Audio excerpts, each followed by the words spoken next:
সেইটো মই গম নাপাওঁ গুৱাহাটীৰ পৰা ভাড়া লৈ আহিছে বুলি কৈছে গুৱাহাটীৰ পৰা ভাড়া লৈ আহিছে কোনে চলাই গাড়ী ড্ৰাইভাৰে চলায় শ্বহীদুল আলী হ'ব মালিগাঁও ড্ৰাইভাৰৰ ক'ত আছে এতিয়া সেইটো গম নাপাওঁ ছাৰ কিমান দিনৰ পৰা গাড়ীখন চলাই আছে গাড়ীখন চলাই আছে মোটামুটি আপোনাৰ 1.5 বছৰমান হৈছে ৰাতি কি ভাড়া পায় গাড়ীখন গম নোপোৱা চব্জি ভাড়া গম গাড়ীখন চব্জি ভাড়া মই গম পাওঁ ছাৰ আগতে এনেকুৱা হৈছে নে আগতে হোৱা নাই ছাৰ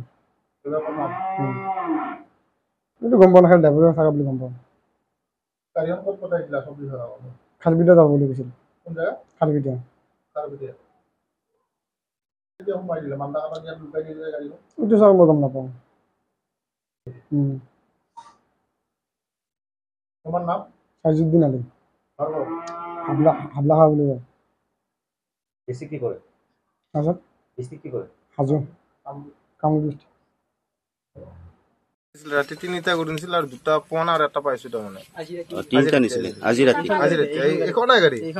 দেখা পাইছিলে এইখন গাড়ী এইখন মানে দিয়ে মানে আৱাজ শুনা পাইছো আমি এই দিয়ে হয় মানে আমাৰ ঘৰৰ পৰা বহু আঁতৰত মানে খেদিছিল নেকি গাড়ী গাড়ীখন গাড়ী আমি পিছে পিছে খেদিছিলো মানে গাড়ীখন ধৰিব নোৱাৰিলো এই চকত ধৰিছিল গাড়ীখন নাৰাখিলে লোৱাৰ কাৰণে আমি সমূহ ৰাইজৰ ফালৰ পৰা আপোনালোকক ধন্যবাদ জ্ঞাপন কৰিছোঁ এই ক্ষেত্ৰত আপোনালোকক মুখ্য ভূমিকা লওক অন্ততঃ পশুধন যিসকলে এতিয়ালৈকে পুহি আছে তেখেতসকলক শান্তিমতে পশুধন পুহিব অন্যথা আমি হতাশাত ভুগিব লাগিব আৰু পশুধন বাদি দিব লাগিব পুহিবৰ কাৰণে তাক নিব নোৱাৰিলে মানে বেছি ডাঙৰ গৰু